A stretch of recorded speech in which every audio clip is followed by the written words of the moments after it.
¿No te acordás? Yo creo que vos no te acordás de don Marcos, ¿verdad? ¿De cuál don Marcos? Aquel que me alquilaba las bestias para llevarlos al pueblo, a la feria de la Virgen de la Concepción, cuando estaban ustedes chiquitos y de vacaciones en la escuela.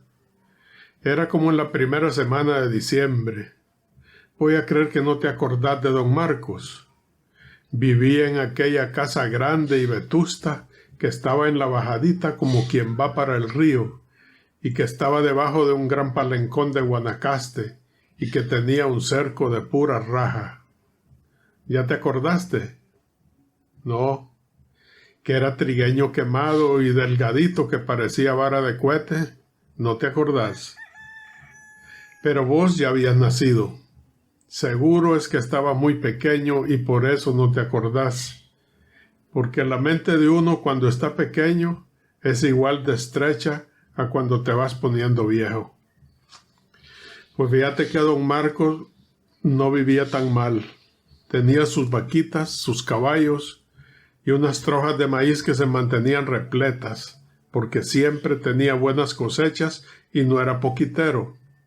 Allí en el caserío no había quien cosechara más maíz y frijoles que él. Tenía de todo, lo único que no tenía era mujer, porque dejó que la juventud se le pasara entre parrandas, fantasías y derroches, y cuando acordó ya los años lo tenían más reventado que el cuello de un campesino por la bota militar. Ahora don Marcos no era ni la seña de aquel don Marcos, que era el galán de toda aquella región y que era un gran partido para las muchachas más guapas de aquella tierra. Y así seguía aquella plática que no tenía mucho de sustanciosa, a no ser porque era con aquel hijo que hacía años que no miraba, porque se había ido para el extranjero a buscar horizontes más claros, pues aquí ya ni el horizonte se miraba, pues solo uno que estaba curtido de vivir aquí puede vivir. Cualquier tema era bueno para hablar con el hijo, con tal de tenerlo ahí al frente, todo suyo, y aprovechar para revivir los recuerdos de tiempos idos. Pues ya te cuento, siguió diciéndole. Pues si no te acordás de don Marcos, no te acordarás de sus hermanas tampoco. Tenía 3, la mayor, que era la que mandaba y disponía en la casa, y que se quedó solterona porque además de ser mano de hierro, como el mejor dictador, era muy exigente.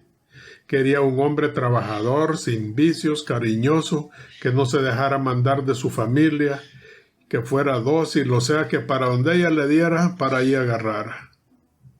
Nunca se casó, y solo se quedó vistiendo con unos refajos negros que le arrastraban hasta el suelo, y la cabeza embojotada con un trapo que también en otro tiempo ha de haber sido negro. El hombre se rascó la cabeza y tiró un salivazo que cayó en el polvo y formó una bola que se fue rodando como rumor en pueblo pequeño, así como los pacones con que jugaban maules cuando eran pequeños, hasta destriparse en una de las patas del banco donde estaba sentado su hijo. ¿Y la otra hermana, papá?, le preguntó.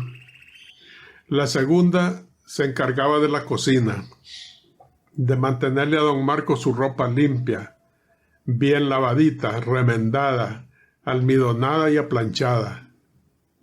Ella bordaba con buen gusto las servilletas para tapar las tortillas y las sobrefundas que cubrían las almohadas donde don Marcos en sus noches de soledad desparramaba sus recuerdos. Era la que se encargaba de que no faltara el pan, las rosquillas y el café para atender a las visitas que todos los días le llegaban.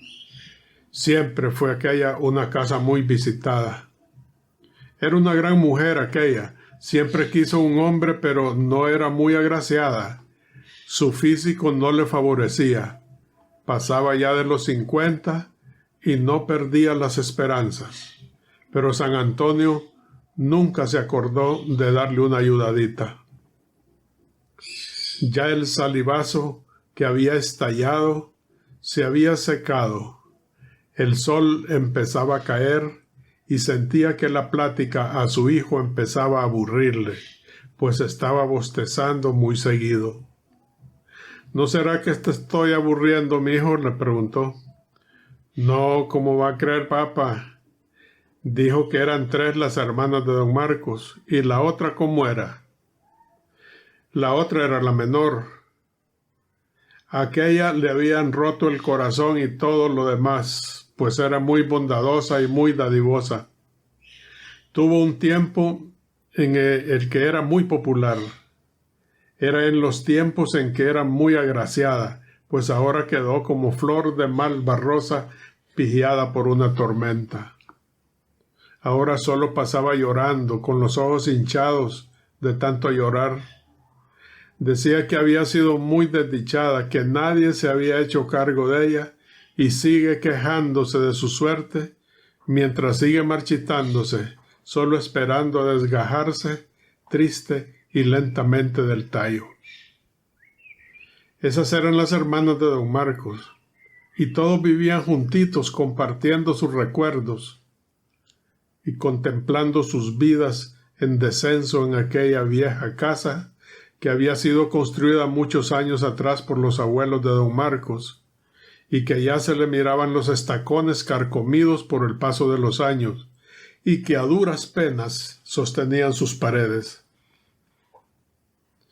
Aquella plática había empezado sin querer, con el sol alto sobre aquel cielo limpio y azul, sin ninguna nube, ni blanca, ni gris, ni de ningún color, y que ahora ya estaba escondiéndose porque al día siguiente tenía que mañanear a calentar valles y montañas de las almas de los hombres sin oportunidades y sin esperanzas.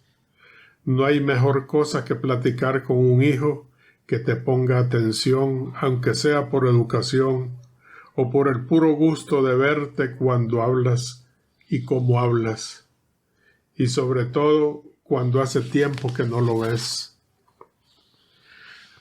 Pues lo que te quería contar, mi hijo, es que Marcos se murió. Sí, se murió poquito a poco.